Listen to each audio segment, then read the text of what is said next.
네, 반갑습니다. 자, 어제 시험 보시느라고 고생하셨고 또 여기에는 또 내년 이제 불태우시려고 오신 분도 계십니다. 자, 이게 기출청평이라는 게 사실은 뭐 큰 의미 없어요. 왜냐하면 어차피 떠났어. 되돌릴 수 없는 거지만 중요한 건 뭐냐면 제가 요번에 강의를 처음 하면서 느꼈던 게 뭐냐면 정말로 이 수험생들이 보면 이런 느낌이었어요. 물가에 내놓은 애들 같은 거야. 그러니까 준비만 하지 어떻게 해야 하는지 그런 전략이나 팁 같은 거 아무것도 없이 들어가더라고요. 그러니까 제가 시점 모의고사랑 그 모의고사 강의 진행하면서 제가 6월 이후에 제 이제 수험생들이 많이 유입이 되면서 이제 타 학원이나 타 선생님 강의 들으신 분들이 저한테 와서 그런 얘기 하더라고요. 이거 몰랐는데. 이런 식으로 접근하는 거 몰랐는데. 그러니까 그게 사실은 실력 차이라는 게 다 거기서 거기에요. 근데 제가 사무관리론 이 과목에 대해서 정말 중요하게 생각하는 게 뭐냐면 순발력이 너무 중요해요. 다른 과목에 비해서 순발력이 너무 중요합니다. 그러니까 어떤 내공이 그렇게 중요하지 않은 과목이에요. 그래서 이제 요번에 한번 기출을 대해서 한번 말씀을 드리겠는데 일단 평이했어요. 평이하고 무난했습니다. 근데 우리 수능에서 수학을 못 하시는 분들도 계셨을 거예요. 수능 세대에서. 근데 수능을 맨날 9등급을 받는 학생이 있어. 맨날 9등급이야. 근데 수능 수학이 쉽게 나왔다고 해도 어차피 이분은요 똑같아. 그러니까 뭐냐면 사무관리론은요 언제는 그럼 평이하지 않았나요? 솔직히 얘기해서 뭐 브리타 문제야 나왔다 쳐. 사무관리론은 언제 뭐 평이하지 않았냐고. 솔직히 얘기해서 정말 기본적인 내용만 물어봤잖아요. 솔직히 그 몇 개의 브리타는 어느 시험이나 있는 거고 사실. 무난하고 평이했지만 결국엔 뭡니까? 결국 못 쓰시는 분들은 뭐 어차피 못 썼을 겁니다. 예. 자, 사무관리론 3대 거짓말. 오늘 초시분들 이거 믿으면 안 됩니다. 절대 믿으면 안 됩니다. 언젠가는 외워진다. 믿지 마세요. 저는 이거 줄곧 얘기를 해요. 언젠가는 외워진다라고 자꾸 그런 얘기 들으면요. 언젠가는 외워지겠지. 언젠가는 외워지겠지. 그러니까 계속 회독수만 늘리는 거야. 그럼 또 이렇게 얘기를 해요. 회독을 많이 하면 외워진대. 그런 게 어디 있어요. 그럼 시험 못 보는 사람이 어디 있어. 회독을 많이 하면 외워지는 게 아니라 어떻게 하느냐가 중요하죠. 안 그래요? 어떻게 회독하느냐가 중요한데 수험생들은 언젠가는 외워진대. 그래서 회독을 많이 해. 지금 외워지지 않는데요. 아직 때가 안 됐습니다. 더 하셔야 돼요. 회독을. 그것만 믿다가 시간 다 간다니까요. 아셨죠? 뭐 이거는 개인 차이인데 난 이거를 계속 주구장창 얘기를 하고 있어요. 언젠가는 외워진다. 가스라이팅 당하지 말라고. 지금 못하면 못해요. 맞습니다. 지금 할 수 있는 건 나중에도 할 수 있어. 왜? 까먹었지만 다음에 재생 속도가 빨라지기 때문에. 근데 지금 못하는 거 나중에 안 돼요. 이 한 과목만 하는 거기 때문에 아니기 때문에 못해요. 언젠가는 외워진다? 언젠가는 외워지겠죠. 근데 시험이 끝나고 나서 외워지면 무슨 소용이 있냐고. 믿지 마세요. 저는 그래서 수업 스타일이 무조건 암기로 갔어요. 이런 걸 하질 않았어요. 회독 자체를 중요시하지 않아. 그런데도 어떻습니까? 6월 이후에 제 수강생이 폭발적으로 늘어났죠. 해보니까 내 말이 맞는 거야. 사실은. 그리고 전범위를 다 해야 된다? 이거는 솔직히 이렇게 말을 하면 안 됩니다. 대략 100개에서 110개입니다.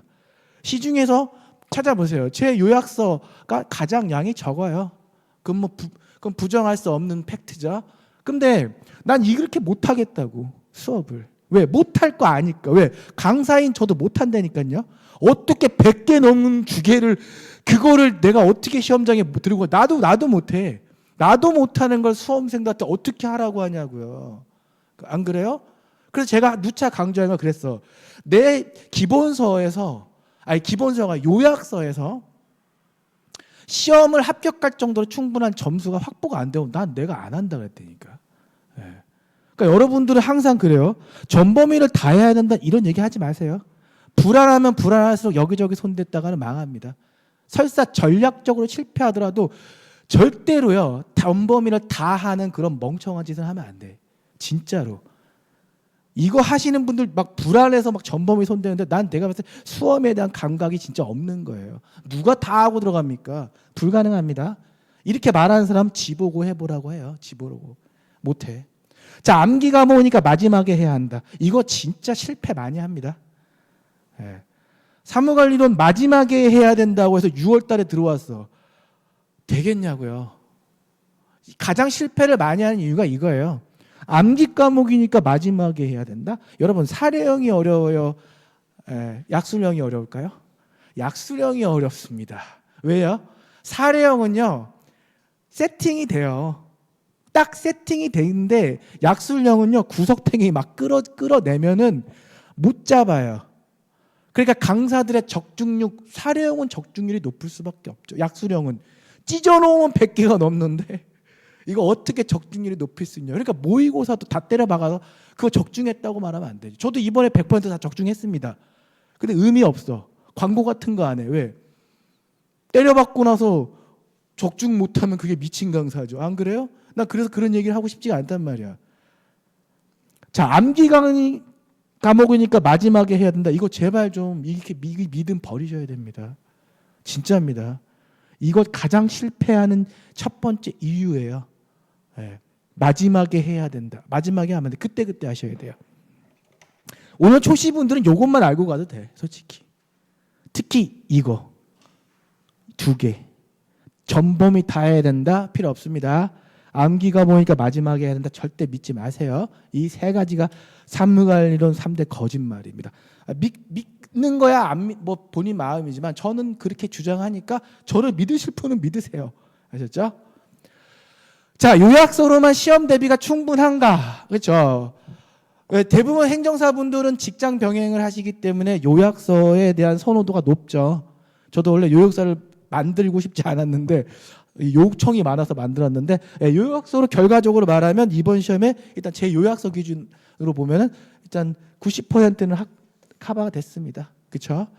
여러분 어차피 고득점보다는 저는 그래요. 처음부터 나는 합격하기에 충분한 점수면 된다주의이기 때문에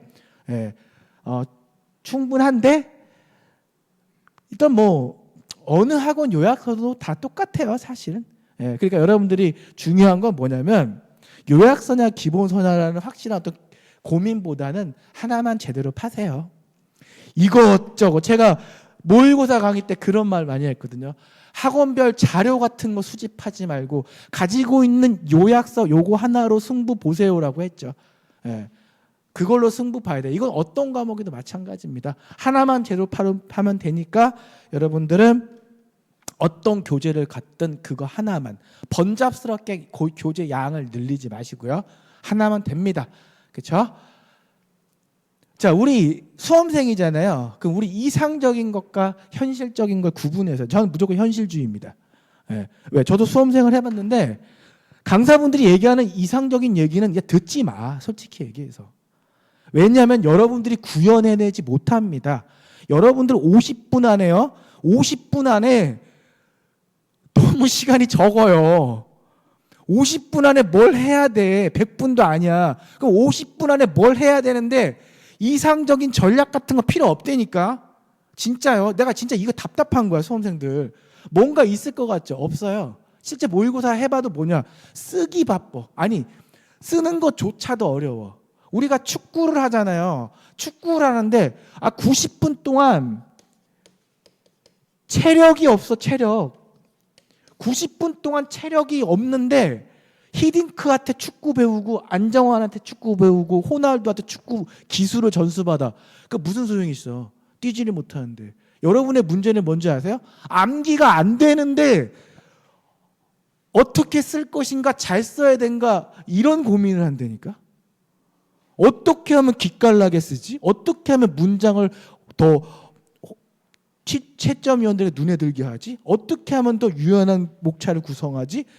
없어요. 솔직하게 현실은 뭡니까? 머릿속에 튀어나오지도 않아요. 일단 중요한 건 내용을 밀어 넣는 게 중요하다니까요. 특히 사무관리론 같은 경우는. 그러니까 사무관리로 해서 이상한 질문 하시는 분들이 뭐냐면 정말 답답한 거야. 뭐 어떻게 써야지 저 점수가 나와. 그냥 제가 말씀드린 건 뭐냐면 일단 암기라도 해라. 암기가 안 되는데 무슨 뭘 어쩌고 저쩌고 목차를 뭐 구조화 시키네, 답안에 뭐 유연한 목차를 구성하네. 아예 쓸데없어요. 무조건 현실입니다. 그렇죠? 이거 경험해 보신 분들은 알아요. 일단 머릿속에 뽑아내는 게 중요해. 그렇죠? 자, 보세요. 자, 이번에 문제 2번 같은 경우 보실까요? 문제 해설하는 거 아닙니다. 문제 해설하는 거 아니에요. 여기서 문서의 발신 명야, 발신 방법 등에 관하여 설명하는데 이거 제가 모의고사 때 몇 번 강조했는데 딱 두 가지 부류가 있어. 첫 번째, 발신 명야, 발신 방법만 쓰는 분이 있어. 진짜입니다. 그러니까 제가 모의고사 때도 자꾸 강조했는데 이 얘기는 뭐냐면 그냥 한마디로 뭐냐면 그냥 문서의 발신에 대해서 아는 거 다 쓰면 되는 거야. 그냥 아는 거 다 쓰면 되는 거예요. 이거 발신명이 발신 방법 특정했다고 신경 쓸 게 아니란 말이에요. 그냥 아는 거 다 쓰면 됩니다. 이 시험이 원래 그런 시험이에요. 그렇죠? 자, 이것도 마찬가지야. 업무 편람의 작성 활용과 직무 편람의 작성 관리. 내가 이런 거 공부했나? 그런 걸 시험장에서 평소에 궁금할 필요도 없는 거야. 뭐죠? 그런 디테일 같은 건 무시해도 돼요. 뭐야?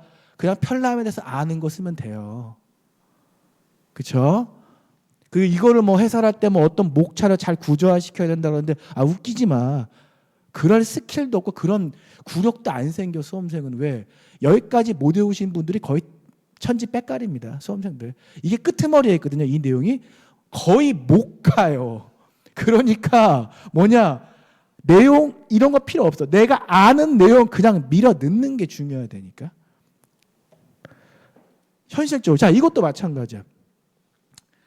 여기서도 우리가 수험생들이 공부가 약하신 분들 이거 보면 뭐 생각나죠? 이 문제? 그냥 민원 취약계층 그 자약훈 교재에 있는 내용 아는 거 다 쓰면 돼. 근데 여기서 수수료 감면이라는 목차나 수수료 감면의 내용이 뭔가 빈약하니까 수험생들이 시험장에서 이 특정된 수수료 감면에 대해서 내가 모르는 게 뭐였지라고 불안해한단 말이야. 필요 없어요. 뭐죠? 이 주제에 대해서 아는 거 다 쓰면 돼. 그냥. 그럼 초시분들은 또 이런 오류에 빠지죠. 수수료 감면? 그럼 이제부터 이 수수료 감면에 대해서 자세히 공부를 해야지. 이런다니까. 초시분들은. 그럼 막 조문 다 뒤져보는 거야. 그래갖고 강사들 교재가 왜 이렇게 부실해? 이런다니까. 필요 없어요. 이 수수료 감면에 특정됐다고 해서 중요한 건 뭐냐면 이 주제에서 쓸 분량만 확보하면 되는 거야. 그죠? 그러니까 여기서 괜히 당황할 필요도 없었어요. 이것도 마찬가지야. 우리 관인에 대해서 보면은 관인의 종류 및 관인의 비치가 나왔어. 출제위원이 관인의 비치를 물어봤네?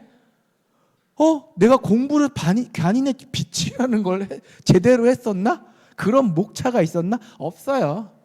내용 자체가 없다니까.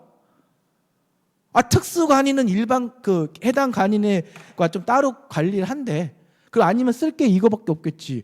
잘 모셔둔다. 뭐 쓰면 되지 뭐. 그렇죠? 그럼 없어. 그럼 사람들이 관인의 비치가 특정됐다고 해서 또 내가 모르는 게 뭐지? 필요 없어. 관인이란 무엇이며 관인의 종류는 무엇이 있고 특수관인은 무엇이며 특수관인을 지정 관리하는 주체들은 누구인가 이렇게 장관님들 나오면 그냥 끝나는 거야. 그러니까 시험장에서 이런 거에서 휘둘리는데 시간 다 잡아먹습니다. 아셨죠? 이것도 마찬가지. 자, 올해 문제 1번인데 여기서도 보세요. 요거까지만 봤겠지 일단. 대부분 수험생들은요. 그렇죠? 여기서 봤어. 그럼 본인 정보 공동 이용과 관련해 민원인의 권리를 설명하고 그럼 이 발문을 잘 보면 뭐예요? 이 본인 정보 공동 이용과 관련한 민원인의 권리가 뭐가 있죠? 행정 정보를 보유하는 기관장에게 민원을 접수 처리하는 기관장에게 내 정보 갖다 주라고 제공 요구할 수 있죠. 또요. 그 제공 요구에 대해서 이 짓거리 계속 앞으로도 할게라고 정기적으로 요구할 수 있는 권리가 있단 말이야. 그게 타겟팅이 돼야 돼. 근데 사실상 제가 말했죠. 우리는 현실이니까 현실에 맞닥뜨린 수험생은요 그런 걸 생각할 겨를도 없어. 뭐 썼냐면 대부분 열이면 열 다 어떻게 썼을까? 그냥 내가 아는 본인 정보 공동에 대한 주제에 대한 목차 잡고 그냥 썼을 거예요. 대부분이.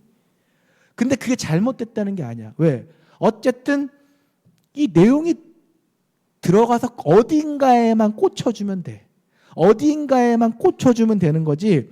그게 꼭 예쁘게 목차 구성으로 들어갈 필요가 없다라는 거예요. 아셨죠? 그리고 아마 대부분 여기서 그냥 아는 거 다 밀어 넣었을 거예요. 왜? 이 부분 본인 정보 및 종류 및 세부 유형 이거 대부분 대비가 안 됐을 겁니다. 예, 대비가 안 됐을 거예요. 그럼 우리는 어차피 봐봐요. 최준문 네 요약서에 이 내용 없잖아. 없어요. 예, 안 넣었어요. 왜? 이 주제 자체가 양이 너무 많아. 그러니까 어차피 이거 너무 많기 때문에 이거를 넣으면은 볼륨이 커지기 때문에 이따 쓸 수 있는 양만 정했는데 좋아. 이거 제끼라고 치죠. 제껴도 이미 그래도 확보할 수 있는 점수는요. 여러분 합격하는데 충분한 점수가 이미 남아 있습니다. 그렇죠? 이거 시험장에서요. 어차피 제낄 수 있는 시험 제껴야 되는 점수는 있는데 그래 백날 날 비판해도 난 받아들일 수 있어. 왜? 어쨌든 내 요약서에 빠졌기 때문에. 그렇죠? 그러면 여기서 제가 말씀드리는 건 그거야. 이걸 보고 이 목차를 구성하려고 노력하지 말고 이럴 땐 뭐다? 그냥 이 주제에 대해서 내가 아는 거 막 밀어 쓰세요. 네, 괜찮습니다. 자, 제일 중요한 게 시험장 가서 정말 중요한 게 뭡니까? 아는 걸 일단 밀어 넣어라. 네, 실제로 작년에 목차 버리고 5위로 합격하신 분도 있어요. 네, 뭐가 중요할까? 자꾸 목차 하시는 분들이 있는데 야, 나 까놓고 얘기 사무 관련해서 목차가 중요해요? 안 중요해. 왜? 그 문제에 따라서 목차 구성을 유연하게 그때그때 바꿔주는 건 굉장히 중요하죠. 왜? 출제위원이 봤을 때 보기 좋거든. 그건 자기 보기 좋은 거고 시험장에 있는 수험생은요 그거 신경 쓸 시간이 없어요. 아는 걸 일단 밀어 넣는 게 중요합니다. 사무관리로는. 아셨죠? 그러니까 여러분들 어떤 구색을 맞추거나 시험장에서 그런 거 예쁜 답안 필요 없어요. 일단 쓰면 돼. 예. 그렇죠? 자, 그래서 전체 총평을 보면은 보세요. 평이했어요. 평이했는데 늘 평이했습니다. 그래서 배신을 당하고요, 항상. 그리고 우리가 편의에 대한 내용들이 여러 가지가 있는데 결국 편의 그리고 권익구제 그 두 개가 코어거든요. 그럼 편의가 오르면 두 문제가 나와 버렸네요. 그렇죠? 그리고 문서 발신 같은 경우는 처음부터 이렇게 물어볼 수가 없어요. 왜? 물어볼 수밖에 없었어. 왜? 내용이 많기 때문에. 근데 제가 생각했을 때 문서의 발신에서 제가 봤을 때는 여기가 이제 갈랐을 거라고 생각해요. 왜냐하면 이거를 자신 있던 수험생들은 어떻게 했을까요? 신난다. 꽉꽉 채워서 썼대. 꽉꽉. 네. 그러니까 여기서 꽉꽉 채워서 써서 분량 터지도록 하신 분이 있고요. 여기서 분량의 미스가 나오면 상당히 좀 어려울 수 있어. 어려운 좀 불리한 게임이 돼요. 왜냐하면 다른 주제 자체가 너무 평이했기 때문에 여기서 분량 미스가 나오면 좀 안 되는 구간이었습니다. 자, 그리고 관인 같은 경우도 볼까요? 여기서 관인 같은 경우는 제 요약서에 있는 대로 그대로 그 한 페이지만 쓰면 끝나는 게 이 관인에 대해서 보면은 관인의 폐기, 막 관인의 공고 이런 것까지 가리키는 강사님들도 있고 저는 그거 하지 말라 그랬어. 왜? 안 나온다고. 왜 관인의 공고, 관인의 폐기? 저는 제가 안 나온다는 거 확실하게 지우거든요. 제가 안 나온다고 해서 다 안 나왔잖아. 물어보지 않는다고. 그러면 이것만 하라고 했어. 사실상. 이것만 잘 지키시라고. 결국 나왔죠. 제가 모의고사 때 이거 진짜 많이 반복했거든요. 관인의 종류, 특수관인 기억해야 될 거, 그럼 여기서 우리 뭐가 중요하죠? 일단 관인의 관리라는 주제에서 이것저것 다 손댈 필요가 없다니까. 왜 그럴까요? 조문에서 정한 내용이 여기에 있고요. 이 시험은 조문이 몰려있는 데가 타겟이 되니까. 그러니까 엄한 데 손대면 안 되는 거예요. 그렇죠? 그래서 이 문제에서도 쉽게 다가 접근을 했을 거예요. 그렇죠? 그렇기 때문에 아까 발신에서 분량 미스가 나오면 안 돼. 채워줬어야 돼요. 자, 이 부분은 이제 업무 편람까지 손대시기는 어려웠는데 이 업무 편람에서도 이 편람 문제가 사실은 제가 이 아쉬운 점에 넣었죠. 왜? 행정사 시험과 진짜 너무 연관성이 없어요. 이거는 행정기관 내 각 부서에서 만드는 거기 때문에 특히 이 직무 편람은 별로 의미가 없는 시험인데 내가 이런 거 진짜 내지 말라고 막 소원을 내요. 이게 행정사랑 뭔 관계가 있어. 네? 근데 이 문제에 접근할 때 제가 항상 했던 게 뭐였냐면 제가 시험 마지막 날도 이걸 했거든요. 그 모의고사 마지막 수업까지도 이걸 다뤘어요. 뭐라 그랬냐면 시험 날 전날이나 아침에 보고 들어가라. 왜? 이런 거는요 조문이 별로 없어요. 여기서 말은 조문을 내용을 밀었지만 사실상 내용에 조문이 별로 없어. 20점 배점인데 조문 양이 없어. 그 얘기는 뭐죠?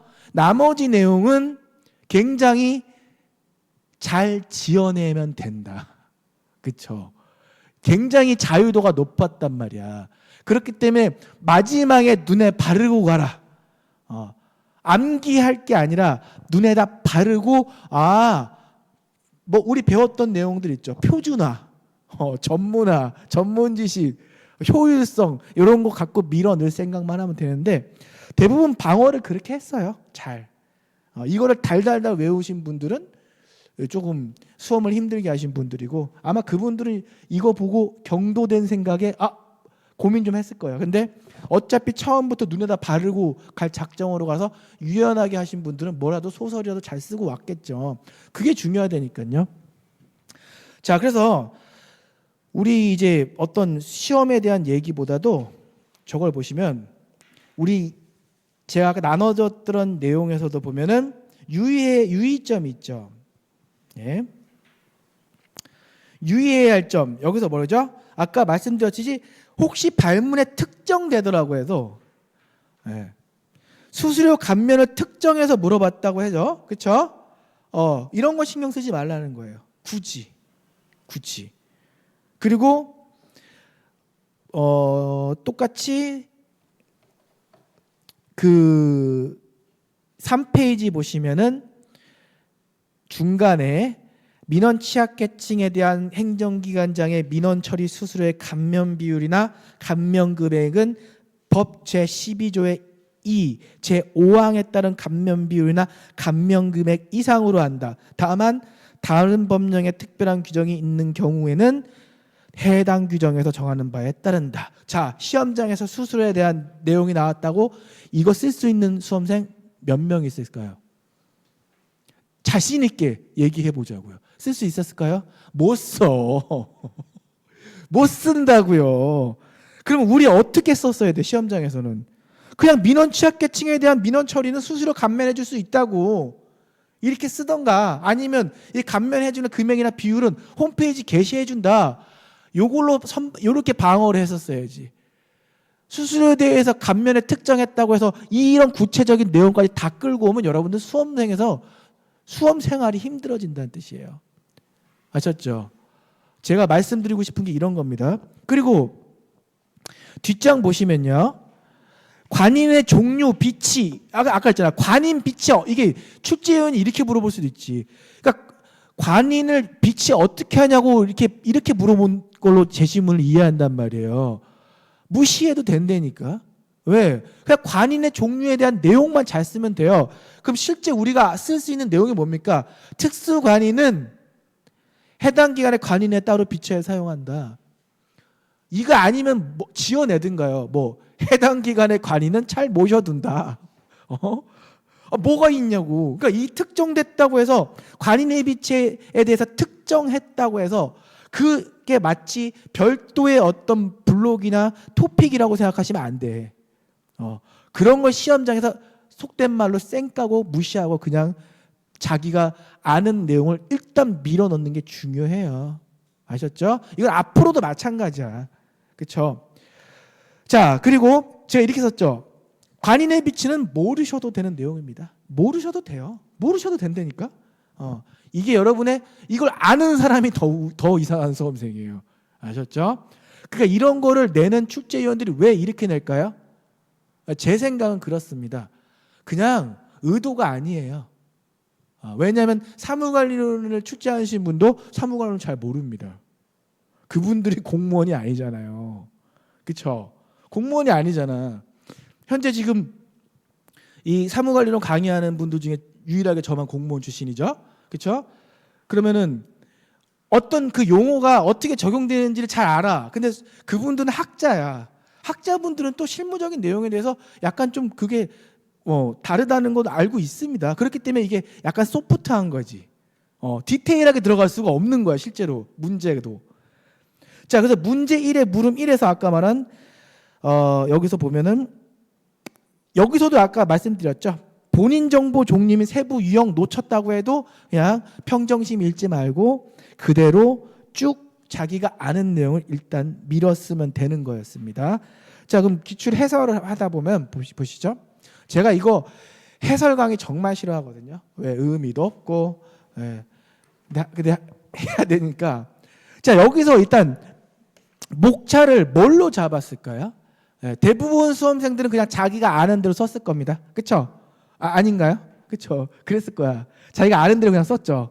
그럼 우리가 두 가지 권리, 이 권리가 어떤 분들은 뭐 썼으냐고 내가 장담하는데 그 민원인의 권리 썼다? 내가 장담해. 여기서 발문이 뭐야? 이 공동 이용과 관련한 민원인의 권리. 그럼 내용상 요구할 수 있는 게 뭐냐지. 제 해설 보면은 보세요. 내용이 민원인 본인에 대한 행정정보 제공 요구. 그게 뭐야? 민원인이 갖고 있는 권리죠. 나 이거 요구할 수 있다고. 또 하나, 두 번째 꼭지, 이 본인 정보를 정기적으로 공동 이용할 수 있도록 요구할 수 있다고. 요구를 하는 게 이 가장 큰 게 이 중목차가 두 개가 들어가줘야겠죠. 근데 이게 꼭 제가 잡은 목차대로 안 들어가도 돼요. 여기에 관련 내용이 어디든 꽂혀 들어가면 되는 거였습니다. 사실은. 아셨죠? 그러니까 두 가지야. 일단 근데 내용상 그 밑에 내용을 보시죠. 행정정보 보유기관장의 정보 제공. 이것도 사실 뭡니까? 이것도 사실 민원인의 권리라고 볼 수 있죠. 왜? 민원인한테는 제출을 요구하지 않아요. 그 얘기는 뭐야? 이것도 민원의 권리지 뭐. 나 손 하나 까딱 안 해도 되지? 니들끼리 알아서 해야. 니들끼리 알아서 해. 이것도 권리라고 볼 수 있죠. 그렇죠? 그리고 또 뭐죠? 뒤 보면 개인정보보호법 때문에 제공이 못해. 그렇죠? 그럼 제공을 못하면 미안해 하고 민원인에게 알려줘야겠죠? 이것도 알림을 뭐죠? 이것도 권리라고 볼 수 있죠. 이런 경우 나는 통지받을 권리가 있다라는 거지. 뭐 이렇게 꾸겨 넣어도 됩니다. 이거 안 써도 돼요, 솔직히. 이거 안 써도 돼요. 아까 첫 번째 목차에 이 해설서에 두 가지 꼭지만 일단 들어가 주면은 일단 방어가 됐어. 근데 대부분 수험생은 뭐 여기에 대해서 뭐 위조 변조가 안 되도록 뭐 보안 대책을 마련해야 된다. 뭐 이런 내용도 막 썼겠죠. 자기가 아는 거 괜찮습니다. 자, 본인 정보 종류 세부 유형에서 세 번째 여기서 들어가야 될 얘기는 뭐죠? 그러니까 그 정보 제공에는 보유기관장이 요구할 수 있는 본인 정보 종류 있잖아. 종류를 어떻게 해요? 행정안전부 장관과 보유기관장이죠. 그렇죠? 협의해서 결정한다는 거야. 그래서 국민들에게 공표한다는 내용이죠. 일단 여기까지는 썼겠지. 왜? 웬만한 요약서랑 기본서에 다 들어가 있는 목차 구성이기 때문에 요 내용이 들어가줘야 됩니다. 근데 여기까지 하고 나서 이제 본격적으로 이게 나오는 거죠. 그 종류와 세부 유형은 다음과 같다 하고 이제 이거 굉장히 이거 줄여놓은 거거든요. 이거 줄여놓은 거예요. 양 많죠. 이거 시험장에서 쓸 수 있는 분 계셨나요? 그렇죠? 있었을 겁니다. 있었을 거예요. 근데 대부분 수험생들이 이거 못 썼을 거예요. 그 앞에서 방어할 수 있는 내용을 일단은 써야 돼. 그리고 나서 여기를 뭐 주민등록증 뭐 이런 걸 막 비벼서 소설을 쓰던가 아니면 어떻게 했어야 되죠? 버렸겠죠. 저는 어떻게 했겠냐? 저도 이거 시험장에서 아마 못 썼을 거예요. 근데 대신에 못 썼지만 흔들리지 않았겠지. 흔들리지 않고 다른 문제 보니까 충분하니까 어차피 내 합격에는 얘가 영향을 안 미친다라는 거를 저는 이미 판단을 했을 거예요. 자, 그래서 여러분들은 요렇게만 목차 구성을 해서 시험에 작성했다면 여러분들은 대단히 우수한 수험생이었을 거고요. 실제로는 이거보다 더 양을 줄였어야겠죠. 실제 줄였어야 돼. 이거보단. 자, 그리고 이제 무릎 2를 보시죠. 이거는 제가 진짜 이거 마지막 시간에 제가 찍을 때 그랬어. 이거 나온다 그랬어. 제 실전 모의고사 들으신 분도 있죠. 마지막 시간이죠. 제가 그때 12개를 뽑으면서 이거는 그냥 나온다고, 파인할 때도 이거는 그냥 나온다고 생각하라 그랬어요. 나온다고. 왜 그럴까요? 민원 처리 법령에서 이 민원 처리 법령을 받쳐주고 있는 두 개의 큰 코드가 뭐냐면 편의 제공과 권익 보호입니다. 거의 여기서 출제가 돼. 특히 편의 제공. 어떻게 편의를 제공하는지 그 제도를 너무 중요한 코드예요. 그 중에서 우리 의미적으로 보시죠. 민원인에 대한 편의 제공이 있죠. 우리 방금 정은 뭐죠? 본인 요구에 의한 정보 공동 이용도 뭐죠? 편의죠. 민원인의 편의를 제공하는 제도죠. 이것도죠. 누구에게 민원 취약 계층에 대해서 편의를 제공한다는, 이거 제가 나온다고 했잖아. 왜? 편의에서 정말 중요한 주제예요. 왜 그럴까요? 이 서울시만 봐도 슬로건이 뭔지 아세요? 동행이죠, 동행. 그 동행이 누구와 동행하냐면 약자와. 이게 보면은 정책이라는 게 보면, 사실 제도라는 게 보면 그래요. 사회적으로 소외계층, 취약계층, 교통약자, 약자에 대한 그 제도를 시험에서는 되게 중요한 주제로 물어볼 수 있겠죠. 편의 제공인데 유일하게 뭡니까? 약자들에 대한, 취약계층 약자들이잖아요. 사회적. 이분들에 대한 내용이기 때문에. 근데 여기서 문제는 뭘까요? 다 알아, 솔직히. 노약자 임산부, 그렇죠? 지능정보화법에 대해서 접근이 어려우신 분들 다 알아요. 노인분들, 그렇죠? 그리고 결혼 이민자, 기초생활수급자, 장애인분들. 근데 여기서 문제는 뭐였을까요, 우리? 이 장애인 복지법, 국민기초생활보장법, 누군가는 이걸 다 써줬겠죠. 여기서 장애인 65세 이상, 수급자, 결혼이민자, 보호대상자 이렇게만 쓰는 게 아니라 앞에 법에 그 옆에 딱 꺽쇠까지 예쁘게 채우셨겠죠. 그렇죠. 제가 그래 항상 그랬어. 이거 누군가 예쁘게 다 적을 거다. 그렇기 때문에 여러분들 이걸로는 변별이 없는 문제이기 때문에 무조건 여러분도 어떻게 한다? 좀 예쁘게 쓰라. 이거는 예쁘게 꺽쇠도 채워주고 이 법에 대한 그 제목 내용도 꼭꼭 좀 채워 넣어주라. 그걸 나머지는 어려운 내용이 전혀 없었어요. 그렇죠? 이거 20점의 100점인데 되게 고맙죠. 그렇죠? 20점이니까 굉장히 고마운 문제였죠. 되게 고맙죠. 주는 거지 그냥.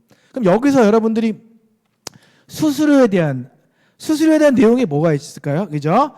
민원 처리에 대한 그 취약계층에 대한 민원 처리에 따른 수수료 감면해 줄 수 있고, 감면 비율, 감면 부액이 정했으면 홈페이지에서 공개해 주라는 내용인데, 요거 한 줄만 잡아도 상관없어요. 어차피 어디서 볼륨이 커지죠? 민원 취약계층의 범위에서 이미 볼륨이 나와버려. 이미 볼륨이 나오기 때문에 시험장에서 수수료에 대한 고민할 필요가 없었던 거예요. 사실은. 그렇죠. 이거 주는 문제였죠, 여러분들. 그렇죠? 이거를 못 쓰셨으면 제가 그랬어요. 이거 못 쓰시면 시험장 들어가지 말라 그랬어. 그 정도로 다 잘 쓰는 겁니다, 이 주제는. 자, 그럼 문제 2번 보시죠. 이제 문서의 발신인데, 자, 여기서 발신 명의와 발신 방법을 물어봤잖아요. 그냥 뻔해. 발신 명의는 기관장, 합의제 기간, 그 합의제 기간 명의, 그리고요 보조기간은 그 보조기간 명의. 내부 결제 문서 발신 안 하지. 그렇죠? 그러니까 발신 안 하니까 명의 표시하지 않고 발신 방법은 뭐야? 당연히 뭐요? 정보통신망. 그렇죠? 그 전자기록 다 하셔야겠죠. 그거 원래 할 때는. 그리고 정보통신망 이용 못하면 뭐죠? 우편 팩스 이런 거지. 그리고 행정기관이 아닌 자한테 보낼 때는 공무원한테 부여된 이메일로 보내겠죠. 또는 홈페이지에 게시를 하겠죠. 그렇죠? 자, 여기까지는 잡았을 거야. 이제 두 번째 목차까지는, 방법까지는. 그럼 여기서 이제 썼으면 20점 100점 받았는데 너무 횡하잖아. 그럼 여러분이 채점위원이면 발신 명의, 발신 방법 등에 관하여 물어봐자. 등. 그러니까 뭐죠? 아는 거 다 써라. 그래서 꽉꽉 채울 수 있는 게 굉장히 많았죠. 그렇죠? 그럼 여기서 이런 걸 접근할 땐 제가 그랬어요. 분명히 발신이 나오면 볼륨이 커지기 때문에 일단 우선적으로 잡아야 될 게 뭐냐? 쉬운 거 잡아라. 왜? 발신 방법 쉽잖아. 내용이. 이게 뭐 어려워요?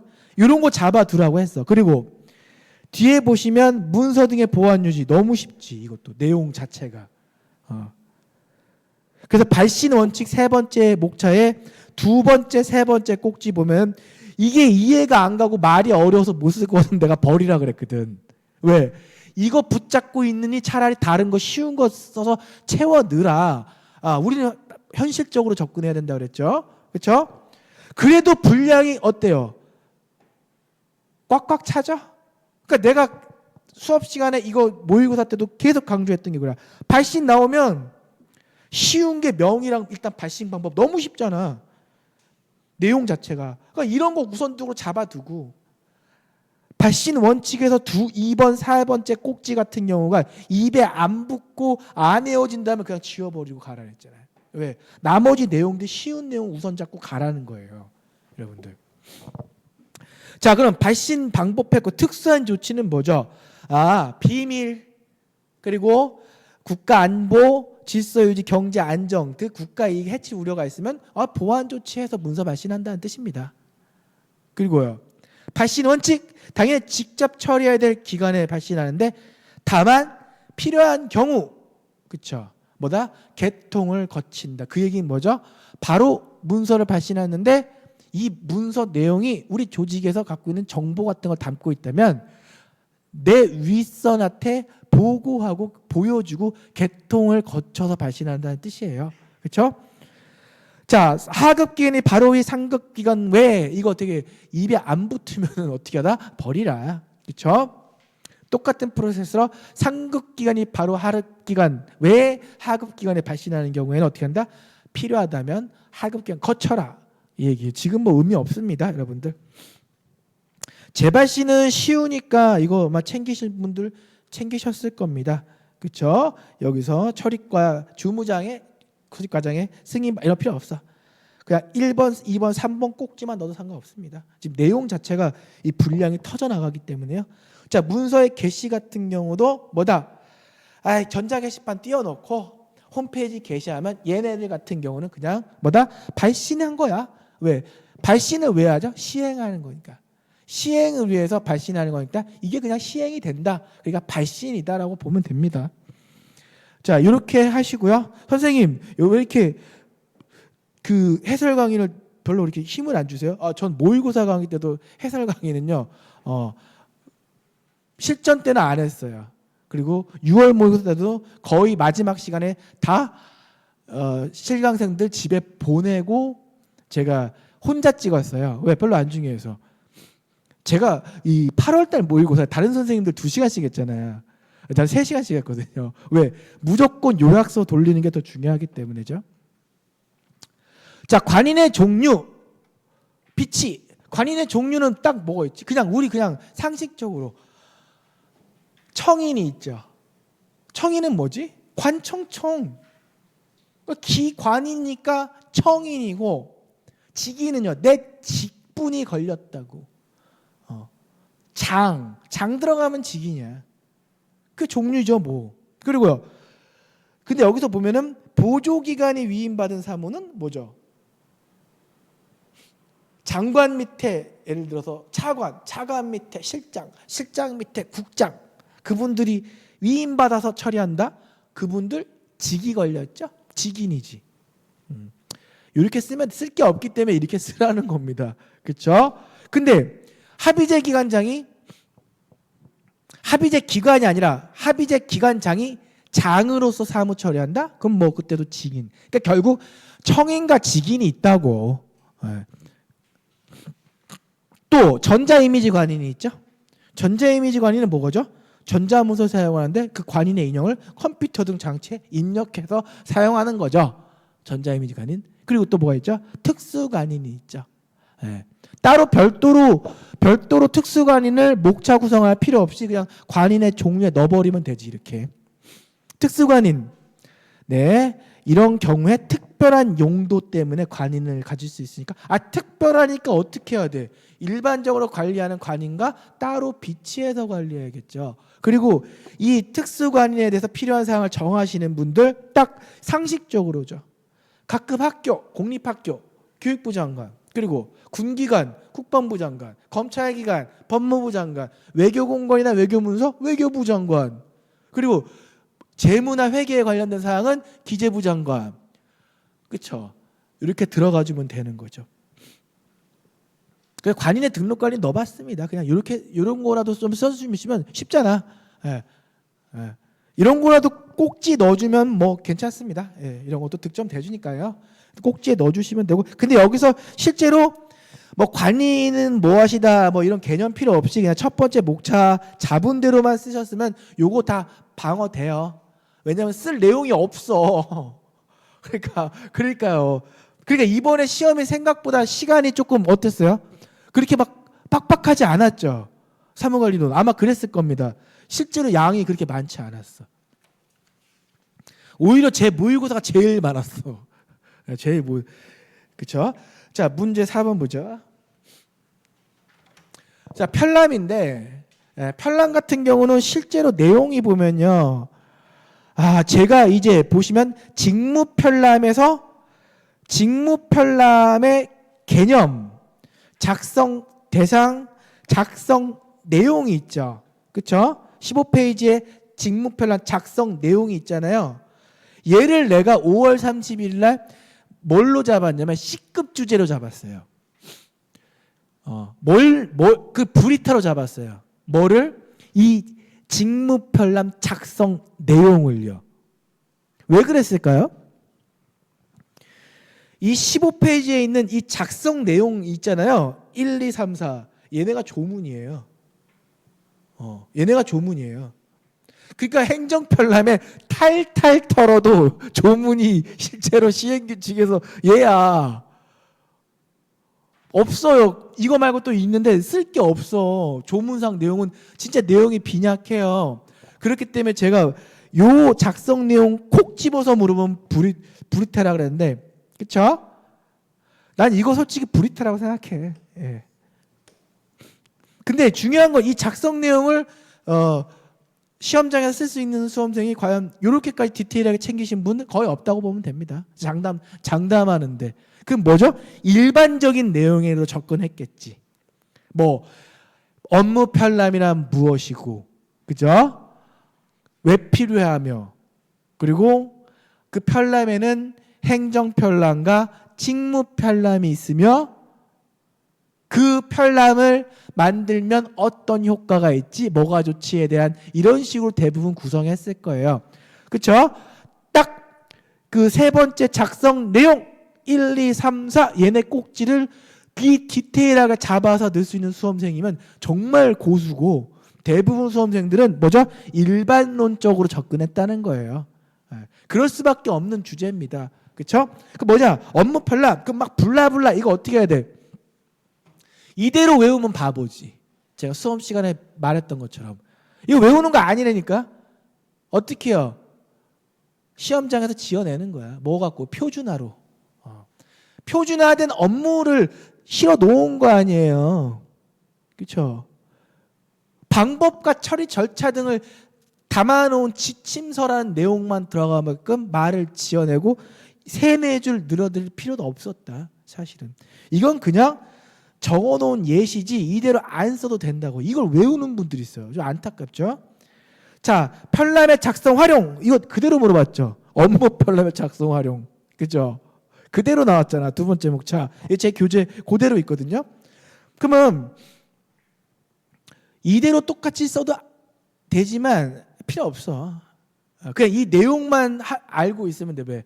여러분들 지침서라는 게 뭐예요? 반복되니까 표준화 시킨 거죠. 왜? 너도 보고 나도 보고 아무나 봐도 똑같이 표준화된 업무를 수행할 수 있게끔 만든 편람이다 라는 식의 내용만 들어가주면 되지, 굳이 똑같이 교재를 외울 필요 없었습니다. 제가 누차 강조하지만 편람에서 나왔으면 이 교재 똑같이 외우는 건 정말 불행한 수험생이라고 얘기했어요. 뭐냐? 맥락만 맞추면 돼. 맥락. 자, 편람의 종류, 행정편람. 이것도 마찬가지야. 이것도 지원해도 돼요. 행정편람. 업무의 기준과 업무의 절차 방법과 장비 등의 정보 뭐 담겨 있고 뭐죠? 결국 지침서 역할을 한다. 똑같은 얘기잖아. 계속. 직무편람. 얘네는 핵심적으로 알아야 될 게 뭐냐면 저기요. 두 번째 작성 대상에서 최하 단위, 부서 단위에서 작성을 한다. 요걸만 넣어주면 돼. 이게 핵심 키워드야. 그러니까 부서 단위에 만드는 업무 처리다. 최하 단위 부서. 이게 제일 중요한 코드였어요. 그럼 행정편람은요? 행정기관 명의로 발간하고, 직무편람은 진짜 그거야. 공무원 각 부서에서 자기네들끼리 어떤 업무를 어떻게 하고 업무 계획이 있다면 어떻게 계획을 짜고 그거 그냥 모아놔서 빵꾸 뚫고 묶어놓은 거야. 별것도 아닙니다. 이거. 그러니까 최하 단위 부서의 단위 업무 요게 들어가 줬어야 돼. 요게. 나머지는 그렇게 중요하지 않아요. 그리고 작성 내용은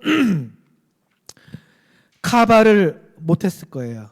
예, 그렇죠? 대부분 수험생도 이거 못 집어넣었을 겁니다. 어려워요. 여기까지는. 그럼 여기서 네 번째 편람의 활용 효과. 제가 여기 옆에 뭐라고 써놨죠? 자유도 높게 써도 무방하다 그랬죠? 이게 뭐야? 요거 내용을 외워서 쓰는 게 아니라, 제가 이거 실전 모의고사 마지막 시간에 이걸 꼭 했거든요. 뭐 편람의 활용 효과가 나오면 어떻게 해라?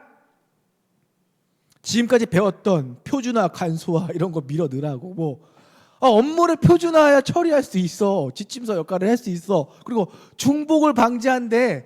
그리고 부서 간 기관 간 협력을 증진한다. 그렇죠? 목표와 방침을 정해주는 지침서 역할을 한다. 또 중복 방지 그리고 업무 현황을 파악할 수 있다. 그냥 갖다 넣으면 된다. 그렇죠? 이게 왜? 조문이 아니니까. 조문이 아니기 때문에 자유도 높게 갖다 바르면 되는 거였어요. 그렇죠?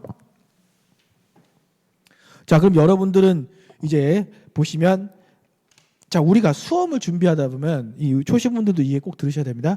요 사무관리로는요 꼭 명심해야 할 게 뭐냐면 저기예요. 그냥 100이 있다면 한 95는 그냥 조문 싸움이에요. 조문 싸움인데 중요한 거는요, 조문의 일치 여부가 한 어느 정도면 될까요? 정말 조문이 있다면 제가 장담하지만 한 70%만 얼추 맞추면 된다고 생각하시면 됩니다. 네.